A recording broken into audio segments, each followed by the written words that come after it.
I accidentally found out my husband had a second wife, but I didn't leave. I did something far worse. They said betrayal doesn't come from enemies, it comes from those closest to you. I didn't understand until it cut me open. I built with my husband from nothing. When he had holes in his shoes, I patched them. When he couldn't afford rent, I sold my jewelry. I hawked food so he could finish school. I cooked with empty pot and prayed with empty hand. And when he finally made it, when money began to flow, when we moved from one room to another, I told myself this is a reward. But one rainy day ruined everything. I phoned him on the phone, whispering sweet words. The moment I walked in, he dropped the call. My stomach turned. I set my phone to record, pretended I forgot something, and left again. When I returned and played it back, I nearly died. He wasn't just cheating. He was planning a future with another woman. He promised her baby. He promised her home. I searched. I found her address. I told my best friend, my sister, the woman I once fed, clothes shattered. She held my hand and said we would go together. But when we reached the house, it was empty. The woman had moved. I felt something strange that day. The way my friend wasn't shocked, she didn't even blink. Later, when the investigator gave me the truth, I wanted the ground to swallow me. The other woman was a friend, my so-called sister. The betrayal was too much, too heavy. I couldn't scream. I couldn't comfort them. I smiled. I cooked for my husband. I hugged her. I played the role of the loyal wife, the good friend. But inside, I was burning. Every laugh felt like acid on my tongue. Every hug felt like a blade against my ribs. And every word they spoke to me was a reminder that I was the fool in the middle of their game. I told myself, if they could betray me, then I could betray them too. Why should I suffer in silence when they feasted on my trust? That was when someone introduced me to an herbalist, an old man, wrinkled, heavy with silence, eyes that looked straight into my soul as if he already knew why I had come. He didn't ask me question, no one. He just pressed a sham into my hand, rough, cold, pulsing like an heartbeat. And then, in a voice that crawled into my ear and stayed there, he whispered, "For betrayal it always returns." I remember staring at the sham in my hand. I thought it was power. I thought it was justice. I thought I was strong. So I took it. I carried it home and I hid it beneath our bed. But when I didn't know was the moment I placed it there, the betrayal stopped being theirs. It became mine. The torment began with my husband. First, one definitely collapsed because millions gone, swallowed like dust in the wind. I told myself it was only the beginning, then another. Contract slipped through his fingers, promises turned to hatches, and I watched, silently waiting. His machine broke down one after the other. Truck crashed on the road. Workers abandoned him as if his strength followed wherever he went. The man who was bowed before him, the ones who begged for his favor, who laughed too loud at his jokes, returned. They mocked him. They pointed as he passed, and my husband, once a king in his own eyes, fell from comfort to trek on a bare feet. From spraying money in the air to begging for coins in the dust, I watched it all. I smiled to it, and I thought, yes, let him taste betrayal. Let him drink the same poison he poured into me. For the first time, I felt powerful, and then my friend's joy turned it to sorrow. Her pregnancy, the one she flaunted before me, the one she used to mock me with, parading a swelling belly as though it were a crown, became a curse. She bled without stopping.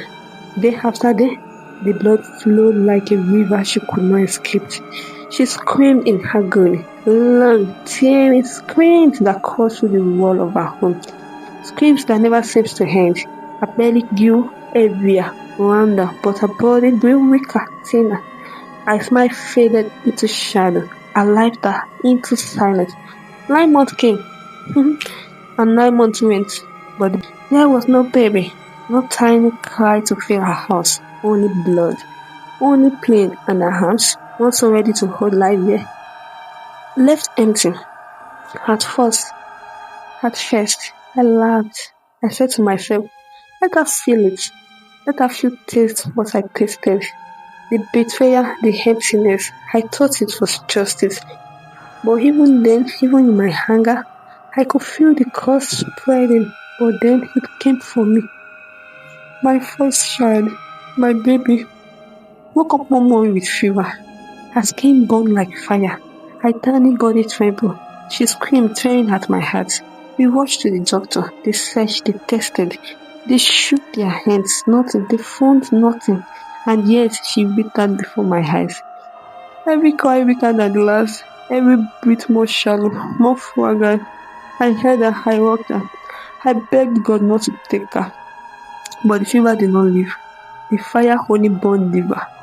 And then she slipped through my hands. Her body stilled.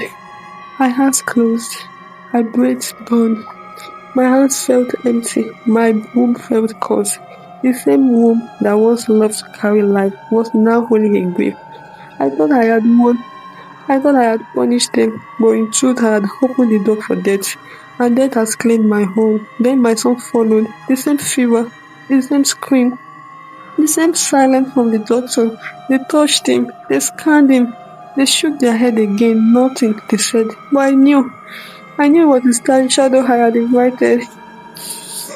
I buried my daughter, and then I buried my son with my whole hands. I lowered their tiny coffin into the earth. The soil strained my fingers. The cry of the mother tore at my hair, but inside me, there was only emptiness. 2 children, 2 graves, and one mother left hollow. My house became a grave. Every corner whispered their names. The toy laid untouched, their laughter replaced with silence. My daughter became ashes, my smile became a mask, and my heart was torn open, bleeding raw, a wound that will never heal. What have I done? What kind of mother buries her children because of regrets? I still had one left, my light child, my only hope. It was the light in my darkness, the laughter I clung to, the reason I kept breathing. But soon, the illness came for him too. Fever rose, the shadow circled. He cried in the night, voice more fragrant. He called me mama with weak lips, and I could only hold him. I could only beg. I begged God not to take him.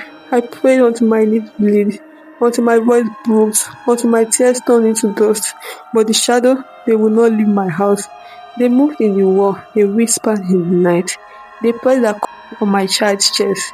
The husband waked screaming, choking, clawing at his throat, seeing hands that weren't there. He swore something climbed onto him in his sleep, and I believed him. And my friend, the one who mocked me, the one I cursed, she disappeared. Some said madness, some they said death. I don't even know anymore. All I know is this, the curse don't stop. It doesn't rest, it doesn't forgive. And now, it wants the last pieces of me. The last child I have left, the last hope. Please God, don't take him too. I went back to the herbalist. I didn't care about the shame. I didn't care about the pride. I only wanted freedom. I begged him in my heart. Even before I arrived, please take it back. Undo it. Free me. And when I reached the shrine, it was gone. The walls of the clay were crumbled. The roof was arches. The pot, the sharp, the bolster shattered, scattered, broken. And if it had never existed, I stood there in the silence, waiting for him to step out, for his eyes to meet mine, but there was none. No one, nothing. They said the herbalist had died. Some whispered it was never real. That what I saw, what I touched was only the spirit itself wearing his face. I was left alone, alone with my curse, alone with my ghost. In a house where the world breathes and shadow laugh. The children I buried still call my name in the dark. There was no way back, only forward in the habits I have chosen. I don't want revenge anymore. No anymore.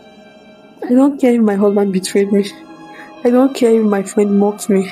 Their sin no longer matter. I just want my life back. I want my children back, their laughter, their tiny hands, the sound of them calling me mama. I want peace. Peace in my house. Peace in my soul. Peace when I close my eyes at night. I thought I was punishing them, but I was only destroying myself, piece by piece. Until nothing was left but hatches and shadow. Now my house is quiet, too quiet. The world do not echo with joy anymore. Only whisper, only cries that do not belong to the living. My bed is cold. My arms are empty. My soul is haunted. Please, if anyone knows how to undo this, if anyone knows how to break what I have done, help me. Because I don't want revenge anymore. I don't want fire or curse or pain. I don't want blood on my hands. I just want to be free. Free from the darkness. Free from the light in the night. Free from the chains I wrapped around myself.